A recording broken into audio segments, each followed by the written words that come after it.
Ladies and gentlemen, please let's stay put. Thank you. Thank you so much, Virginia. I like what someone said. Did we start with a word of prayer? Yes, we did. All right. And I said, let's pray. But then they ended up sharing a prayer, and we say amen to that. And so I was Amen. just about to share my screen when I got frozen. So allow me to share my screen. I had also shared 2 questions. And I was expecting some feedback for guys to interact. So allow me to share my screen so that we can save some time and get going. Please proceed. All right, thank you. Thank you, Virginia. And apologies for that hiccup. We can see it. We can Awesome. see it. Yes, very good. Okay. All right, let me very just... good. Yes. Okay, let me give myself my presenter view. How about that? That is perfect. All right, let's get going. My friends, we are friends. We are looking at our CVs.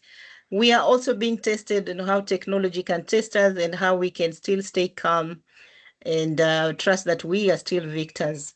And we will still gain something from this presentation, which will be a takeaway home. So as I had just mentioned, your story, your strength, your next opportunity is your CV. So we want to look at what your CV should entail. We all know that your CV is curriculum vitae. There are those who call it resume. There are all these existing names. But we're looking at a current market that is changing very fast and very vast. And so your CV should make the recruiter quickly understand, number one, who are you? What do you do? What have you achieved? And what value final can you bring to the organization? And currently, this is the new rule. Don't just look qualified, look relevant. Okay. We are looking at your CV answering 3 questions within seconds. And what will be the 3 questions? What is a person's professional identity? Or what is this person's professional identity? What problem can this person solve? What evidence shows that they can do it? You and I know very well that people can put things in their CV that they cannot explain because practically they have not had their hands on it. Okay. Sorry, Virginia, I forgot to ask if you wanted to record the meeting for future. It's being recorded. We are recording the meeting. Yes. Awesome. Thank you. So while those 3 questions are very key, we want to look at how we build a CV that serves your value. I want you to know that you have gone to school to acquire knowledge, to acquire skills, and some competencies would grow over time, would grow by experiences, interactions, and even hopping from one job to the other. So a strong CV should contain professional headline, it's very important. Professional profile is very important. And an experience, which is very important. Those are just key. And instead of HR professional, I would say HR professional as my headline. That's not enough for any employer. I might need to go further and use something more targeted, like strategic HR business partner, people and culture, employee relations, organization development, international NGO HR. And with that, I am able to tailor make my CV according to the call that I'm applying to. So your headline should reflect the roles you actually want. Don't write a biography. Instead, create a value proposition. And when we say that, a weak explanation would be something like this. Experienced HR professional with many years of experience working in different organizations. No. That's very weak. You have not told me anything as an HR. But when I talk about strategic, like for example, when I'm really was just giving a brief intro of myself, I'm sure there are key 3 words or 2 you are able to pick.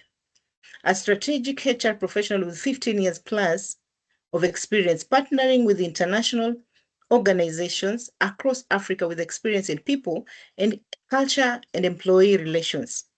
And I went further and talked about organization development, HR strategy, and workforce transformation, where I was expected in my last role to support a number of HRs, capacity build. So that's very strong. An employer or a recruiter is able to pick keywords, and even the tracking system can also pick a few words there. So do not simply list responsibilities you are hired to do.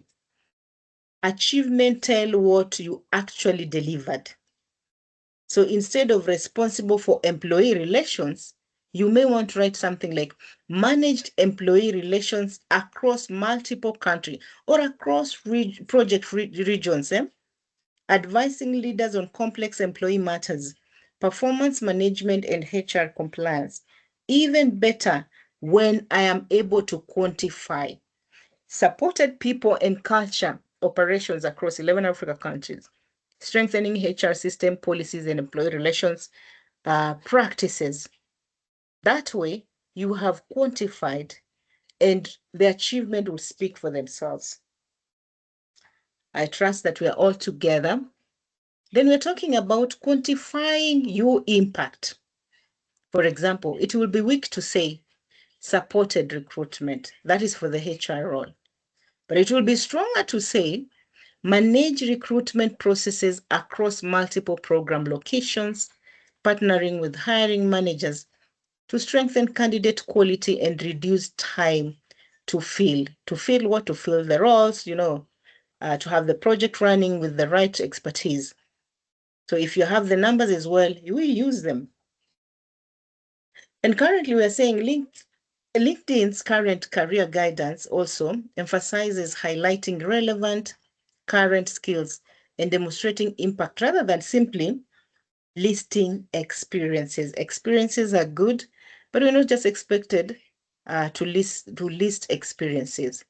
So we can use strong language and even headlines that reflect who we really are and what we are bringing on board. All right.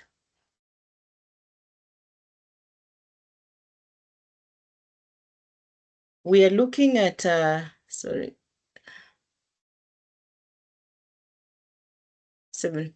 So we are looking at your CV must be ATS friendly. We hear about this, but unfortunately, I'm sorry to say we ignore.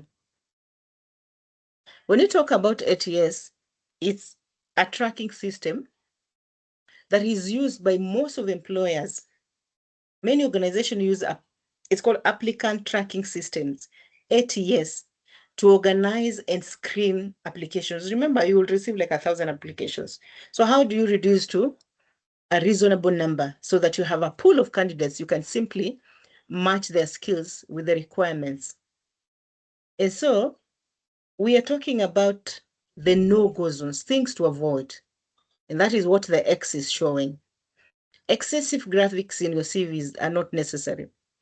Text boxes everywhere are not necessary. Complicated tables are not necessary. Multiple columns that confuse, passing are not necessary. Decorative fonts are not necessary. Logos throughout the document are not necessary. And even unnecessary icons and keyword stuffing. But then we need to focus on clear headings. Very important. Standard job titles. You're applying for a role that that matches your skill. But your titles are actually not coming any close to what employer is calling out for. So the ATS will not be able to track that. Relevant keywords are very important. When you look at the JD versus your duties listed, they are relevant keywords that the ATS will be tracking in your CV. So whenever we say that we need to revise our CVs, you could be having the right duties that are matching what the employer are calling for, but you have not used the language of your role. Consistent dates are very important. The simple formatting of a CV are very important so that it gives clarity to the tracking system. Achievement-focused bullets are very important. It is 1, 2, 3, 4. Even if you've quantified them. Keywords that genuinely match the job description are also very important. So don't use one CV for every job. That is what we do. Many a times, most candidates will just dust their CVs and send it to an employer. Dust their CVs, attach it, and have it sent over. And this is one of the biggest mistakes candidates make. For example, I'll use my own example to be safe. An HR professional could target CVA, my CVA would be HR business partner, people and culture, a role that I know I so qualify for, depending on what the employer has called for, because they could use a different name. My CVB could be employer relations, so HR operations. And my CVC could be HR manager, people and culture manager. And why am I saying this? Because organizations have benchmarked and defined cadres or roles in the organization in a different way. You will find that a manager, let's say an entry manager in an international NGO world, could be a very senior role compared to an entry manager probably in some private or corporate world. So that is why the CV should actually entail different job titles depending on where you're applying and the role you're applying. My CVD could be international development, NGO, international NGO HR. So the core experience remains the same. My experience is not changing. It is just that different employers have different approaches or different names that they're referring to these roles. So the same, as we're saying, the core experience remains the same, but the emphasis, keywords, and achievements change. So we want to think about, one professional identity, multiple targeted versions. When you do your research in your various role or what you have studied, you realize it might come in different names, but same role. So one professional identity, as we're saying, multiple targeted version. And I would say that LinkedIn allows members to save multiple resumes for application, currently actually up to 4, which can support this targeted approach. Pray that we are together. And so that is about CV. And at the tail end of it, we are going to see what should be in the CV and what sometimes should we not have in the CV, the do's and the don'ts.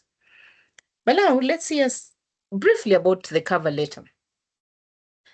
And a winning cover letter has 4 parts. Why this organization? Show that you understand their mission, work, or challenge. Many a times we are able to submit CVs here and there, but at times we do not know that we could even be submitting CVs in organizations that we may not want to be part of. Why this role? Connect the role to experience. We can't go applying for any job that probably sometimes doesn't even fit the role we're looking for. But at times, this is just a winning CV that we're talking about. Maybe in other spaces, we'll talk about why some people will apply for jobs that do not match their experiences, because we've always said a job is a career, is a means to a career. And the third one is, what value will you bring? Give 2 to 3 evidence-based examples, And then the final one is, why now? End with confidence and genuine interest. That's the cover letter. Those 4 parts are very, very important. And why are we saying this? It's because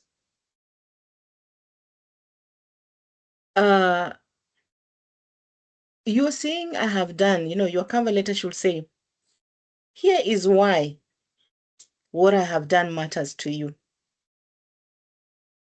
And the golden rule for cover letters is, don't write like this. I am applying because I'm passionate, hardworking, and highly motivated. Let me tell you, almost everyone says that. Almost everyone looking for a job, they are very highly motivated. We all are. Instead, for me, as I've used my example to say, in my previous HRBP role, I supported people and culture across 11 African countries, partnering with leaders on employee relations, HR systems, policy standardization, and organizational needs. This experience closely aligns. Please mark that. This experience closely aligns with your requirement for a strategic HR partner able to operate across complex, multiple country environments. Now, I'll be providing relevance rather than describing myself. And so, having said that, let's look at what does your LinkedIn headline, why does it matter? We are saying don't waste your headline on open to work, seeking new opportunities. Instead, lead with your professional value. Example I've given, strategic HR business. Actually, when you look at my LinkedIn page, that is what you will see. Or a senior HR and people, blah, blah, blah. So my headline should contain the professional keywords I want to be found for. And that's the experience I hold. And your about section should tell your story. So in summary, let me tell you, there are times I've summarized CV through the about section because this person has captured in 6 lines what they have done, what they can do, and what they're bringing on board. So don't simply copy your CV profile. Use your about section to answer what I've just said. Who am I? What do I specialize in? What problems do I solve? Where have I created impact? What conversations do I want to have?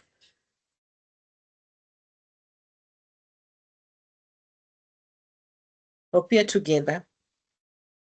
And so one other things that we should note as I come to almost conclusion, your LinkedIn experience should match your CV. Don't have someone looking at your CV. And these days, by the way, note, most employers, when you're doing your application, especially the online application, they will ask for your LinkedIn link. Why? They want to know that what you've established out there and your CV matches. So don't create 2 completely different professional stories. If your CV says you're an HRBP and LinkedIn makes you look like a general administrator, you create confusion. So we are talking about your CV, LinkedIn, core cover, and then interview.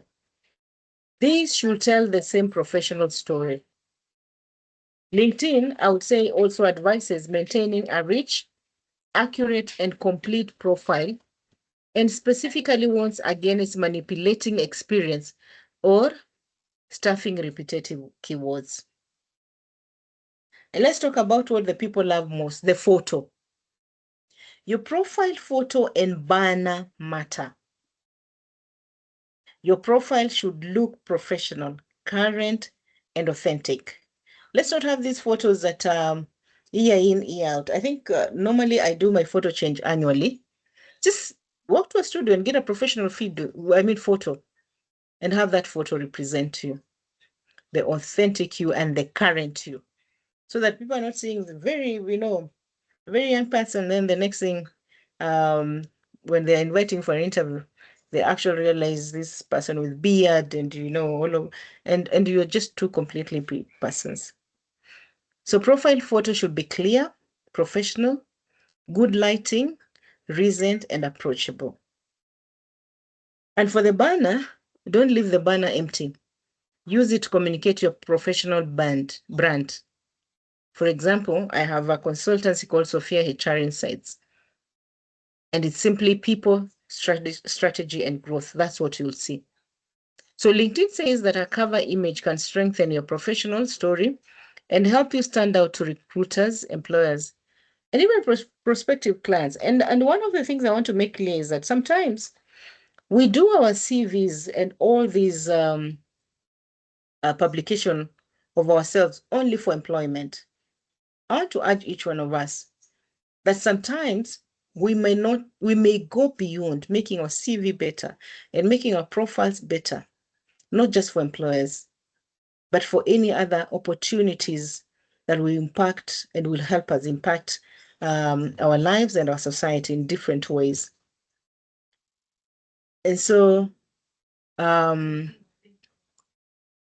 think I've spoken about this. I've also spoken about this, about the winning cover letter.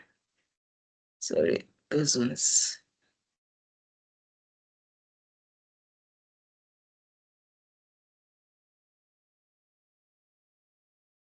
There are my slides repeating themselves. Okay.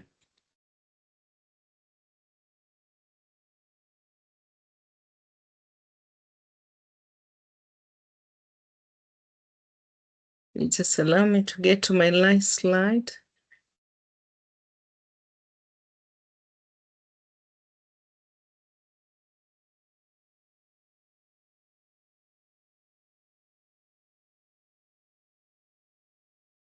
So these are some of the biggest mistakes we have to avoid. As far as the CV is concerned, we have to avoid generic CVs. Please get to master your CV so that you can explain it like the back of your hands. A 10-page autobiography on your CV, listing duties without achievements. You can list duties, and this is how you list duties on your CV. First of all, the employers should be in is it ascending manner? Your current employer should be the first one as you move to previous employers. Now, your current employer responsibilities should be in present form. I am, ensuring, updating, maintaining, managing. But now when you get to the second employer, which is your previous employer, it is past, managed, ensured, contributed, and all the rest of the employers that are in the past. And therefore, you can actually have the top 3 employers, especially when the tasks are repetitive. And after every responsibility you've listed, you can put quantified 3 or 5 achievement under it in bullet forms. I hope that is clear. So no numbers, spelling and grammar errors, very important. We once recruited a manager who had very grievous errors on the application letter. And we just thought, oh, probably they had taken to, because they live in remote areas, probably they had just taken for someone to type for them, and they never reviewed their cover letter. Shock to us, when we recruited the manager, we realized that this was an issue. Grammar was an issue, and all the emails had to be reviewed before they sent out the email. This was a very senior role. So applying with the same CV everywhere, you're just testing your CV and saying, no, take your time. You may qualify for a job, but you've not taken your time to tailor make your CV for that particular role. And professional email address. I think it is either previous meetings we've had with your director before, where I've mentioned, stop having some funny emails that speak negative about you. There's some emails I'll always see and I'm like, so what is this person trying to communicate in the emails? And examples are many. Have professional emails. You do not need to get crazy unique names for your email. If you know that you're going to use email for professional reason, no one may have your names. Just simply have your names. sovimuga@gmail.com. So and so, have specific professional emails, not emails that will leave someone wondering, so Sophie at 1965. Actually, what I would think about is, was this person born in 1965? What happened to them in 1965? Let's get our emails as professional as possible. Cover letter. What we need, the biggest mistakes we need to avoid on cover letters. repeating the CV. Your cover letter shouldn't repeat your CV. It actually should go straight to the point, as we mentioned. Generic. I am hardworking. Who is not? Avoid these statements. I am hardworking statements. Then writing one letter for every job. All you go and remove, if you're applying at XYZ, you just remove XYZ, and if you're applying to ABCD, you just interchange the names. And that is where sometimes confusion will come. This will actually communicate to the employer that this is someone who they're not keen to details, or they've not given any matter the heaviness that it deserves, even their own application. Not mentioning the organization. You're applying and you have not mentioned the organization. So who are you addressing this letter to? And even if you're told there's a job somewhere and you do not have the correct name of the organizations, do research. You do not have the names of the people responsible for hiring. These days we have talent team. These days we have recruitment team. We have hiring team. Do justice to your cover letter so that it is as formal as possible. Not demonstrating relevancy in your cover letter. Sometimes some employer or some recruiters will just read your cover letter and they capture something that will not even take them to your CV, making it all about what you want. No, it is about what you're offering that employer. And on LinkedIn, what should we avoid? Seeking opportunities as a headline. Everyone is, but that is not employer's priority. Empty about section. It's not very professional. And on LinkedIn, please note it's a must to have a professional photo. Then there's no banner. Then there's incomplete experience. You just stated, worked here, moved here. Then you're never posting. One of the things you realize that LinkedIn is out of, just at least once in a week, even twice in a month, just post something, but let it be professional. Only liking posts. There's a time I think I became a victim of that because I got so busy that I would not put my thoughts down and have something on LinkedIn. So only liking posts sometimes is not the best. Avoid. Connecting with everyone without purpose. Look at the people you're connecting with. And then keyword stuffing. And we can say so much about CV writing and cover letter and LinkedIn and how we should appear, but time may not allow us. So I want to say thank you. And I hope I can see some responses to the questions I posed. Back to you, Virginia. God bless. Amazing, amazing. Thank you. Thank you very much, Sophie. I hope you can hear me. Thank you. Sophie, can you hear me? Oh, yes, I can hear you. All right, you're welcome. amazing. You're welcome. Thank you very much. Thank you for taking your time. We are so elated. We are so glad. I think that has done a lot of justice to us. There is a lot of questions that have been asked. Mm-hmm. There's a lot of questions that have been asked. Let me just start from nowhere, okay. From where we are actually going up, and that's fine. Julie, we encourage you to put your question on the chat so that we will avoid a lot of noise, so that we are in the same meeting. Some people may leave their microphones making noise, so that's why we've muted everybody, and we are encouraging people to put their questions on the chat section. So we have questions by very many. Most of these people are fresh graduates. And there is one general question that we are seeing on the chat, which is asking, they don't have experience. They have just completed, they have just done internship and attachment. Does that count for experience? Does internship and attachment count for experience? Or what should they put for most of these fresh graduates? Sophie? Who expect you to lie, my friend? That internship and that attachment is very important. It's actually your experience. And mind you, there are organizations looking to engage interns and to build them to what they want. So believe me, you start with internship, volunteer, attachment, That's very invaluable experience that you need to put in your CV and put it very clearly and even include achievement. What you have achieved as an intern, what you have achieved as a volunteer, and bring that powerfully on your cover letter. Believe me, every organization is always looking for an intern, someone who has either left an internship or can continue being an intern attachment. And that's how many of us started and grew into the roles that we are. All right, thank you very much. Indeed, that's a question that has been asked a lot, Sophie, of if internship and attachment count, and yes. And Virginia, I may just want to add something. Yes, please. From my experience as an HR, we ended up not letting go some of the best internship.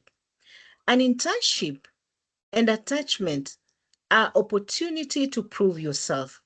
Work smart, give it your best. An employer will not want to let you go, because as much as they've given you that opportunity as in an attachment, you have added value. Otherwise, they would have recruited someone to take up that role. And many a times when the organization will always go back to the best interns they had. I think in my time as an HR in one organization, we ended up taking up 12 volunteers. They were volunteers. We didn't need to advertise for those roles because they gave their best as volunteers, and they were given contracts for a project that had just been won. Thank you, Virginia. All right, amazing. Thank you very much, Sophie. Indeed, that's very clear that yes, the internships, attachments, volunteer opportunities, they count for experience. Another question here. Hi, Sophie, could you give an example quantifying your impact using numbers? Could you give an example quantifying impact using numbers? What criteria will measure your success? That's a very specific question. It is a very specific question and a good one. In the role that you're serving in, and that is why I've given an example of what I'm familiar with as an HR, serving 11 countries. And from these 11 countries, I was able to, let's say, I want to give a practical example, standardize 6 policies out of 11 for 6 countries. That's what we're talking about, quantifying. I can't just say I supported standardization of policies. Was I able to standardize all of them? Maybe not. I managed to do for 6 countries. And so it's important that that comes out. That's now the quantifying we're talking about. And so in your area of expertise, there are things you will do and you're able to quantify as an achievement, because you can just put a statement where someone is thinking, okay, so you did this, but what was achieved out of this as a result? So what we're talking about, quantifying what you achieved. Amazing. Thank you, Sophie. I think that is clear. The next question is, if I may ask, will one keep tailoring your LinkedIn profile to match updated CV that you are applying, and you are applying several jobs you qualify? Yeah. Will one keep tailoring their LinkedIn profile to match the updated CV when they are applying for several jobs? That's one question. Allow me to ask another. Kindly share an example of a cover letter, what to attach when doing an application to an open call for apply. What to attach? What do you attach when doing an application to an open call for apply? And then what's the importance of using AI tools in today's topic? What's the importance of using AI tools? Can we generate our whatever from ChatGPT? Can I go to ChatGPT and generate a cover letter from it? Yeah. Awesome. Let me start with the AI. Many organizations, by the way, if you realize these days, they're very keen on what has been generated by AI, because sometimes AI has not humanized some of the content that they're reading, and it's a bit sensitive. So yes, you can use AI to work very smart, but bring it, don't just copy paste, tailor make it to sound you, to sound human and not AI. And I think that is what has turned many candidates away, or the applications, especially where the organization has a system of recognizing this is AI. Yes, the AI can do much to teach us a lot, to educate us in a number of things, but let's use that knowledge and customize it to an original growth, you know. And that is why these days, many people, that has become a conversation where people are able to see this is AI. But everyone is looking for the originality. So yes, do that, but come back and have it be and sound original. Because when you come to workplace, you will want to use these tools to make your, to smartly work smart. But at the end of the day, the employer will also need to see your input as an individual. Let you be the one driving the AI, not the other way around, not the AI driving you. Secondly, and by the way, avoid copy pasting. Humanize everything you read on AI, whether it's ChatGPT, come back and look at the content. And I think that is why even ChatGPT has a disclaimer that whatever they're giving you, they're not saying it's 100% correct. So you need to take your time, look at what you need and what you do not need. The question about LinkedIn, remember, if you're sending several applications and you have several CVs, we did not talk about several CVs. We talked about the same experience, but tailor-made to suit different roles. It could be different roles in the sense that there are people who may refer to, we stopped calling them personnel. There are people who may refer to managers, HR managers or administration managers. There are people who would refer to the same role that you have capacity as an HR and call it employee relations. It's one and the same, but different organizations use different names. If you realize, you could be an IT person, maybe an IT note, but you could be project manager, should always be project manager. But some of these roles, different organizations may use different names, but the expertise they're calling for, even the qualification, is what you have. It's just that the role has various names. And the homework I leave with each one of us is find out in your role as a communication person, what other names can be used to describe your role. That's very important. And that is why you are saying we can apply, we can have various CVs with various titles, but that does not change the role itself. I mean, the what do we call it? The requirement of the role itself. And so your LinkedIn does not have to change because it has already captured what you're doing as an individual. So you don't need to keep on capturing your LinkedIn page because it's already speaking about it. It's already speaking about your qualification. And for the open applications, if you're just sending open application, then you must be very specific. You've realized you can't just wake up and start sending applications in organizations. You need to find out if they have those openings.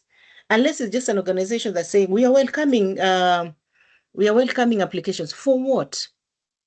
But just in case there's an open role and you feel like you need to share your CV in organizations or your application in organizations, just in case, because some organizations do not advertise. What you can do, always have a soft copy. The other thing is that does not disqualify you from applying for your professionalism. For example, you're an IT expert and you're applying openly in an organization. That does not disqualify you from indicating that you're looking for an IT job unless you're looking for any job. But if we say you're looking for any job, that means you have taken your qualification and experiences and put them aside and say, you know what, I want to do anything and everything. That also sends confusion, even in what value you hold. I hope I've answered that clearly, Virginia, if I've left any out. I think that is well answered. I think, no, there was another question. Mhm. All right, I seem to have lost it. The questions are coming in. They can first allow us to just continue. If I see it again, I'll bring it to your attention. All right. Awesome. So someone is asking a very important question, Sophie. Sophie, Yes. the HR, where do we get these job opportunities? Zitoke wapi? Where are they? So that is question number one. Also, yes. Someone is saying, how do you deal with corporate politics. I know this is not the question for tonight, but please answer it. It seems performance isn't enough. How do you deal with corporate politics? I know we are supposed to have a webinar specifically for workplace politics at some point before the end of the year, but answer that question, how to deal with corporate politics and where to get these jobs. And then someone is saying, is it a must to have referees on your CV/resume? Is it a must to have referees in the current day of data protection? Proceed. Good. I think I didn't speak about referees. Whenever you are, remember, you do not need to indicate your referees. You can actually indicate references on request. And I've done that even, I think, on my own CV. Because while you're doing a number of applications, you're also exposing your reference data. So it's always important under references, just indicate referees on request. The other thing is, when you're applying for there are specific opportunities that will ask you to indicate 3 referees. Then it's very important that CV goes with referees. And how do I identify referees? We all know that referees are not supposed to be your relatives. We all know that it's important to have at least a coach or a professional person who's mentored you as a referee. And most of the time, sometimes they ask for a former employer, a former supervisor. Those are very key. And you can go further and have a spiritual authority on your CV. 3 key important references. And so please feel free to indicate referees on request. Every employer understands that, because even when they're carrying out references, they will consult you to ask, do we use the referees that you have on CV? That is in case you send with the references, or would you, or they also have, some employers have specific references they need, your former supervisor, probably your former HR. So they might come back to you with totally a different request for different kinds of references. So that is about referee. Now, the politics in the corporate world, you and I know that we're not in control. And that is why today we are learning about a winning CV and a cover letter in LinkedIn. All you can do on your part, some employer needs your expertise out there. So market yourself. If you feel like you're applying for jobs and you're not getting feedback, sometimes follow up. Have the confidence of working in the organization and say, I had rendered my application for some HRs, but they are very friendly, I can tell you. Walk into an organization and say, I applied for this role and probably have applied for another role. I've never gotten feedback. What could be the issue? And you'll get feedback. There are some, we all know, there are some organizations that will even advertise for jobs that are already taken. That is beyond your control. But I can assure you, from my experience and from the organizations I've worked for, never have we ever posted a job that is either already been taken or a job that we already have people in mind. Never. And I'm so glad that I saw that during my tenure as an early HR manager.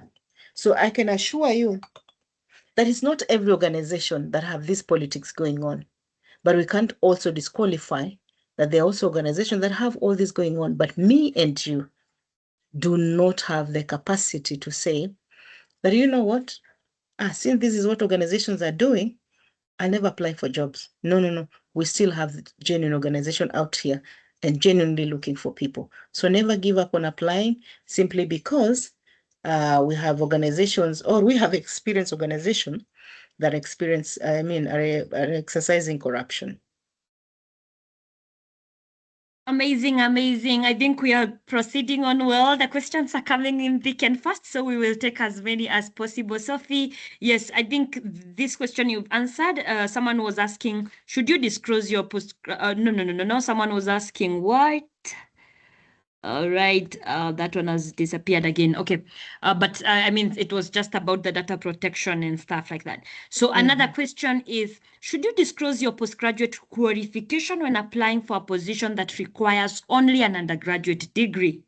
Or is it better to omit it to avoid being perceived as overqualified and potentially facing rejection or stigmatization? I can imagine this happens a lot, Sophie. Someone does not have a job.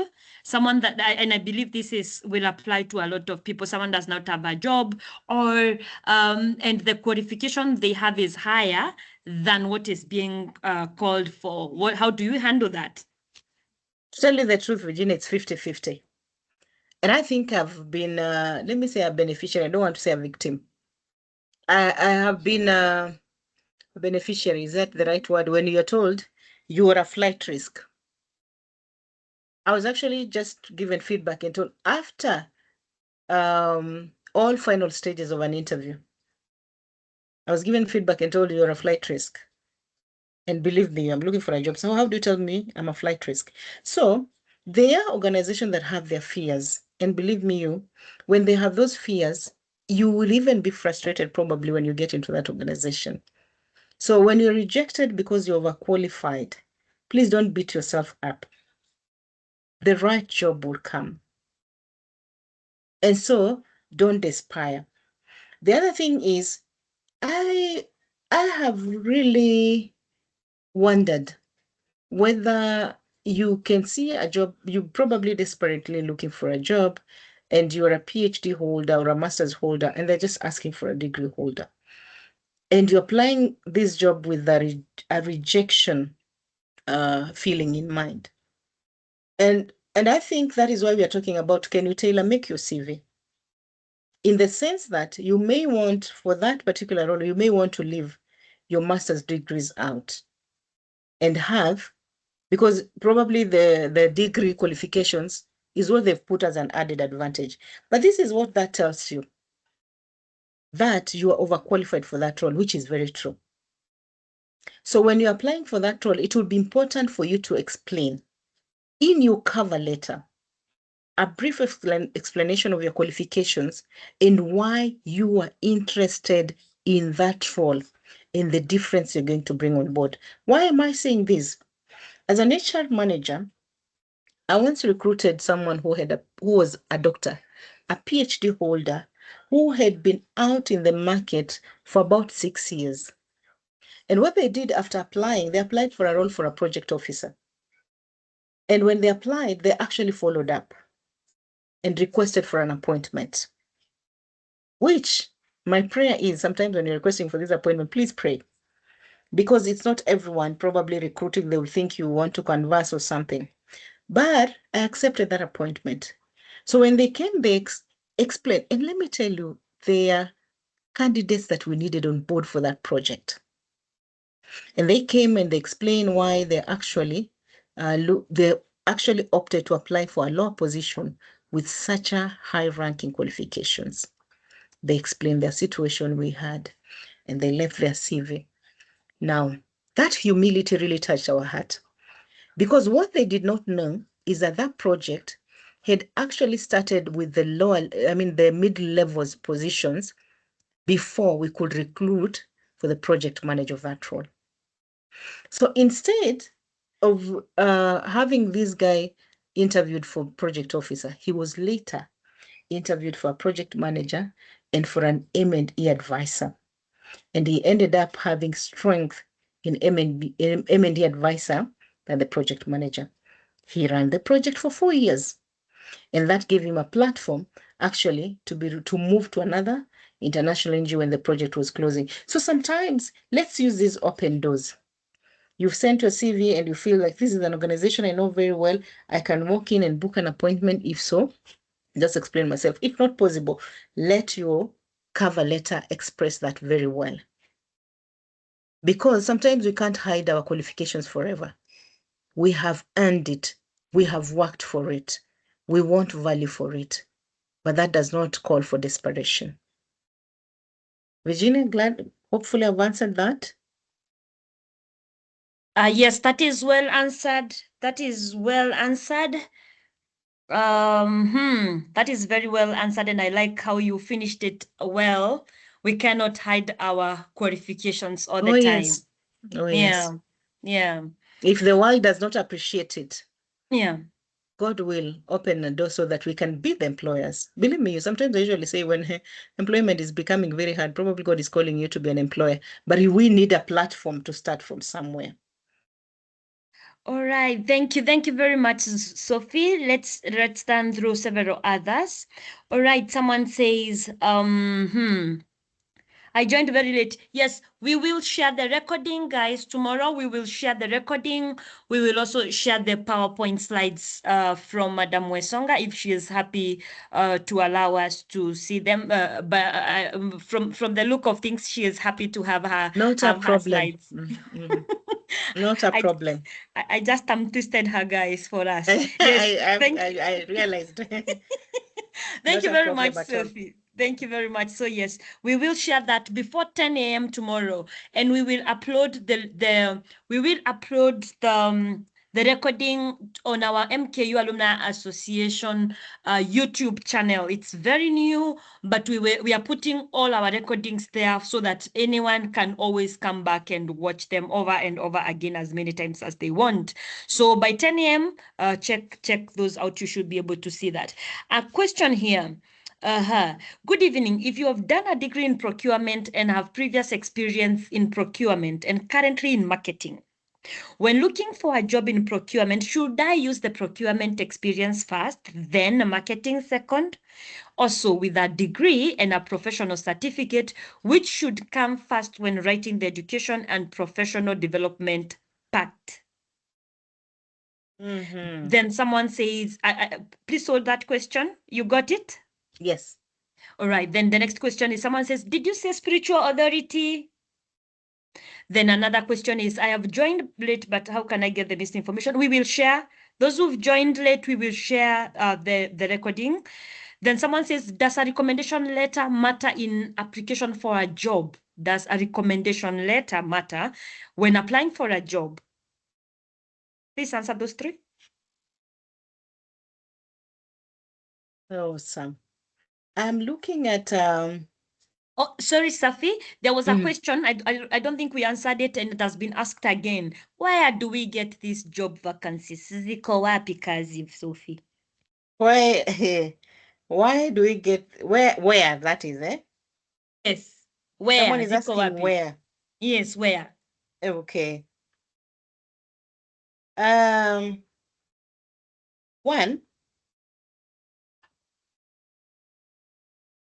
One, Virginia would want to let our young professionals or our expertise know that we have opportunities out here. And we have our part to play. We are in a country where development is moving very fast. And so we have these sectors. We have private sectors. We have manufacturers, which may fall under private sectors. We have NGOs, international NGOs and local. We have government opportunities. We have all these opportunities available. What we need to ask ourselves, how do we search for these opportunities? Because believe me, if we don't get one today, one is coming. I was sharing a story with a lady, a friend who was telling me their brother was working for an organization 13 years ago. He lost his job. And he counted all the applications and CVs he had sent out. Remember, this was a PhD holder. And he realized he had sent 1,000+ CVs. And he was wondering, is he the problem? Or is it that he doesn't no longer hold the skills that are required in the marketplace? And he said, one time, after all these 1,000, a CEO role he had applied for a few years back and even forgotten came calling. And they were shortlisted, a pool of candidates, and there remained three, I think 3 of them. And he went praying and asking God, we're now just 3. I pray that I'm the one. And as he trusted and believed, he's the one who emerged the winner for that opportunity. After applying how many? 1,000 of them. Not that he didn't have the skills. his time just came. Sometimes we have skills and we get so frustrated thinking that there's no job that can ever suit me. When we have done our part and we have done our part very well, hopefully and faithfully, believe me, a job that is meant for you will show up. And that is why I usually say, let's not sound desperate even in our application letters. Let's be relevant and objective, because you know you can do the job. And when the opportunity that suits you and meet your passions comes, you will present yourself in that interview and you'll be the candidate of choice. So the opportunities are there. LinkedIn, I know, offers some opportunities that are existing. I don't want to say some are not existing, but I have been a beneficiary of some interviews through LinkedIn. Some just referred, some recruiters searched. So LinkedIn is also another platform. Indeed is another platform for both in-country jobs and outside country. Indeed is a very good platform. The other platform is there's my jobs, something. I would try and get all this put together and send to Virginia. The beauty with my jobs is that they will even rate you when you have applied. That you applied for this job in this organization and you are amongst the top 10. It will even tell you when your CV has been received and your application has been reviewed. The other opportunities, which is still there, is we have a number. We have there's this one that I also once got a job. My first managerial job. It was through a body. I will get the name. I'll share with Virginia. I was looking for a job, and I had subscribed, because the mistake we do not subscribe to this website, so that they'll always tailor make the jobs, the jobs that are out there with the experience you hold. And you'll always find jobs in your inbox that suits you because they have picked that. And so this opportunity had been advertised. It was a Kenyan opportunity. And I found it on, I'm just forgetting this website. I had subscribed to it and even shared my CV. And so they had sent me a number of jobs. And the specific one, I got interested because it really matched my competencies and skills. When I applied, I asked myself, does this organization even exist? Believe me, that is the job I ended up working with. That's called World Relief International, but at a Kenyan, at a country office level for 7 years. I applied, was called for an interview, and not just I, they had shortlisted other 15 candidates. And then I emerged the top candidate, and I worked for them, served for them for my 8 years, for as long as we've had funding. So do not have the mentality that there are no jobs out there, or even if they are there, they belong to people. Which people do they belong to? You hold the qualifications, you hold the experience. Please be open, be confident, be hopeful, be faithful. Share your CV out there. Do not be afraid to apply. Secondly, someone asked about, that other question was about marketing. And marketing in what, Virginia? It was, she has done procurement, but she is working in a marketing job. She's doing a marketing job currently. A marketing job. Yeah. The question to the person is, what is your passion? I have done strategic management and HR. Later on, throughout my experience, I grew passion in HR, and my strengths were very visible in HR. But that does not mean I neglected strategic management, because I use that a lot as well. So one, identify your niche. Identify if currently you're just working in marketing, but your passion is in procurement. When you're applying for procurement roles, ensure that that stands out. But then, because the marketing skill may match very well with the procurement component at some point, as far as procurement and purchasing and supply is concerned, capture that very well as well, either in your application or in your CV. So these two, if they're marrying, if you're doing courses that are marrying and they're speaking into each other, find ways of not neglecting one. If procurement stands out for you, have the strength and its passion come out. If marketing stands out for you, the same. But when you're applying for jobs, be specific. If they've asked for procurement, focus on your procurement experiences and qualification. Unless you see a need why, you need to communicate your strength in marketing. Secondly, if you realize you're in marketing and that procurement comes in as a support or another hat you can put on, do not allow it to probably be void. Ensure that you're also finding opportunities that you can actually support as far as procurement is concerned. I hope I've answered that, because if I have advertised for a procurement person, and here you are talking about marketing and what you've done, for me, my focus is what relations do they have, the two of them. But if you're able to bring out that relationship very well for an employer to see that that's value addition to the organization, then please do so. Thank you. All right. I can see time is really running, and I think this is an amazing session. You know, as you talked about that, I felt compelled to share a little, just in 1 minute or two. And Safi, you might know part of this story of mine. I am a scientist by profession. Your director of alumni relations is a scientist by profession. I am actually a scientist all the way, you know, from bachelor's to my master's to even currently my PhD is in science. And I have never practiced it, but I have a lot of experience in people relations, which I never went to school to do. I have been in administration and now for like 6 years in alumni relations, and this has got nothing to do with my area of training. This is just also an encouragement and a question at the same time. An encouragement to someone who is feeling like they are getting their first opportunities in areas which they did not train in. I think, to be very honest, sometimes God places us in areas that, we have skills for, we have passion for, we don't know.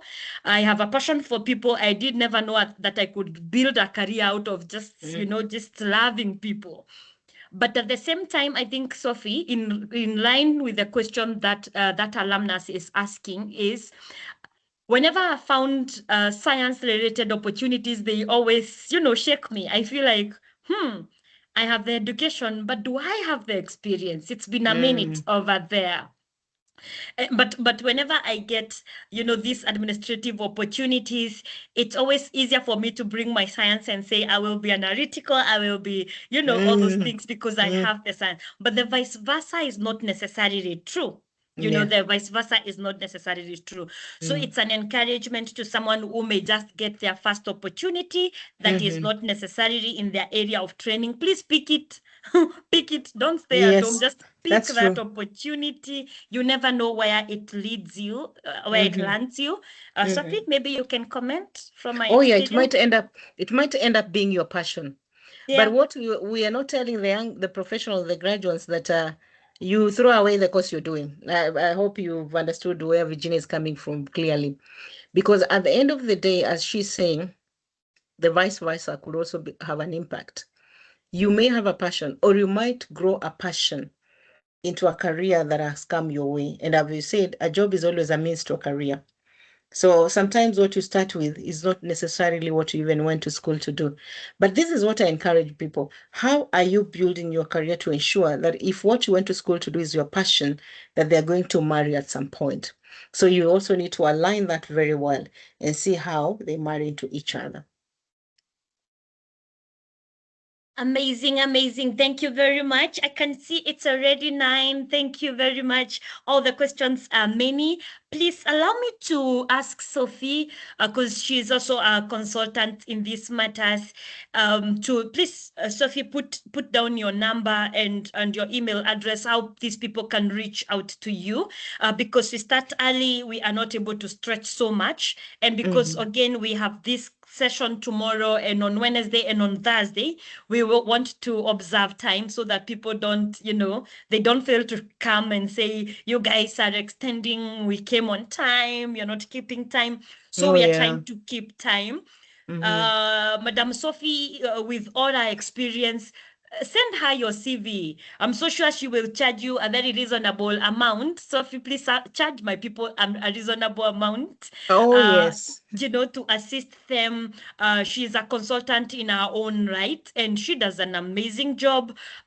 You may want to share your CV with her, discuss with her, and get to have insights, you know, onto your CV and what you can do, and cover letters. She supports many people, and I'm so sure she does not mind supporting some more of you. So thank you very much, Madam Sophie. We are extremely excited to have had you on board. Like I have said, tomorrow we will share very early in the morning. We will be able to share the recording. Today's recording. We will also be able to share the slides from Madam Sophie's presentation about CVs, cover letters. She went ahead to discuss about LinkedIn, what you need to do, the do's and the don'ts. Please listen again. You know, listen and with a pen and a paper, get to see, critique your own CV, where you are going wrong and stuff like that. And it is my hope and trust that we will be able to get the jobs we are seeking out for. Tomorrow, ladies and gentlemen, we have a different amazing session. Tomorrow, we will be talking about remote work opportunities, global work opportunities.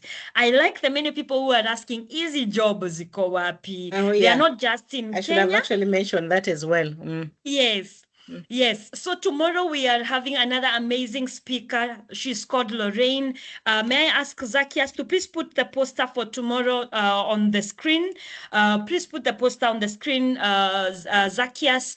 We have, you can already check her out. She's called Lorraine. She runs a company called Beyond the Savannah, and she is doing amazing jobs. We brought her last year again to speak about remote work. We want to open you guys to as many opportunities up as possible. We do not want to just offer encouragement. No, we want to show you where the jobs are, and as much as is within us, we will try and point you to those direction or to that direction. So tomorrow we have Lorraine, same time, same place, same time, same link. The link you used today, of course, we will share it tomorrow, but we will use the same link tomorrow. It is our hope that tomorrow the internet will not fail us at the beginning of the session. So we will have the same link that we've used today, same time, 7:30 p.m. to 9 p.m. We talk about remote work opportunities. Please, if you receive the link, do not sit on it alone. Share it with your classmates, share it with your colleagues, share it with your friends.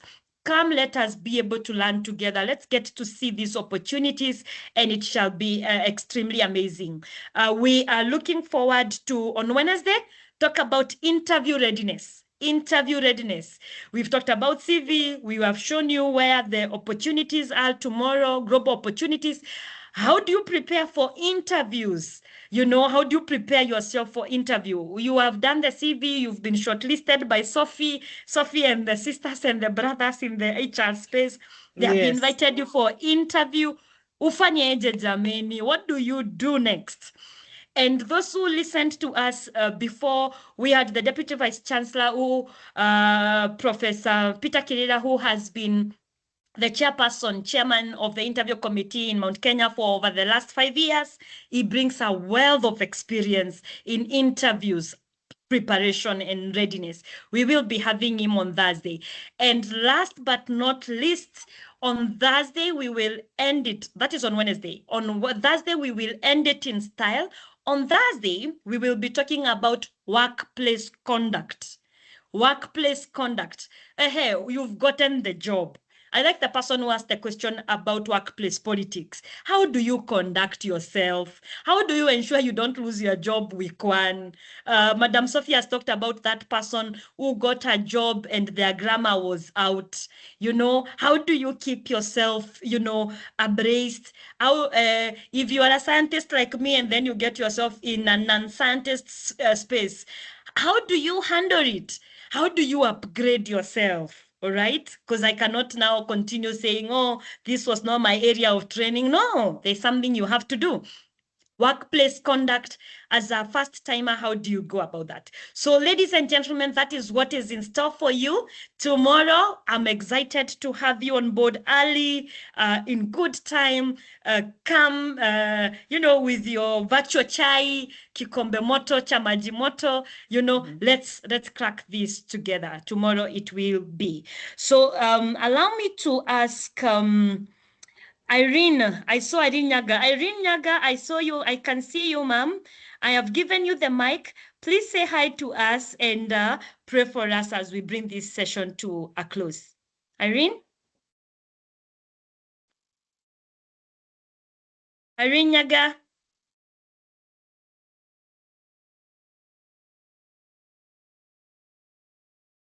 All right. Oh, you remember you had muted everyone? Yes, I have unmuted her. Okay. Irene, unmute yourself. I've given you the mic and the camera. Please unmute yourself and say hi to us and pray for us. Irene Nyaga? If we cannot get Irene, Omizovic. I hope I'm saying your name the right way. You want to say something, Omizovic?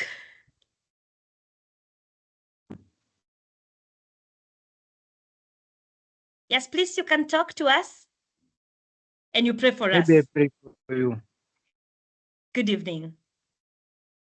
Maybe I can pray for the session. Do you want to say thank you first to the speaker, maybe? Yeah, I can say thank you to our speaker having you on board. Though I was a bit late, but I get the last session almost towards the end. But at least I've gained some information, especially on the CV and the cover-up letter. So I'd asked a question concerning whether you can get the module, but you have said that tomorrow you will upload the module. Yes. So thank you. Maybe I can pray for you now. All right. As our brother prays, Virginia. Yes. Someone is asking for my contact. I've just shared, and as well as all the links that are across for opportunities, whether remote or all the links, and even the LinkedIn support links. Okay. I've put them in the chat. Okay. Thank you. Thank you very much. So Omi? you know I'm a Muslim. Yes, please. Mm-hmm. So maybe we can read the Surah Al-Fatiha, then Okay. we conclude. Okay, So let's sure. believe and pray. Bismillahir Rahmanir Rahim. Alhamdulillah Rabbil Alamin. Ar-Rahmanir Rahim. Maliki Yawmiddin. Iyyaka na'budu wa iyyaka nasta'in. Ihdina siratal mustaqim. Siratal ladzina an'amta alaihim ghairil maghdubi alaihim waladdallin. Amin. Thank you. Amen. Thank you. Thank you. Thank you very much, Omi. Thank you. And thank you for the prayer. We are very grateful. Asanteni sana. Asanteni sana. Thank you very much. We see you guys tomorrow, 7:30 p.m. Same link, same time. Same link, same time, different speaker, different topic. Same link as today, same time, 7:30 p.m. to 9 p.m. We'll be talking about global career opportunities, specifically with interest in remote work. So please check us out tomorrow, same time. It shall be nice to have you on board. We will share the link.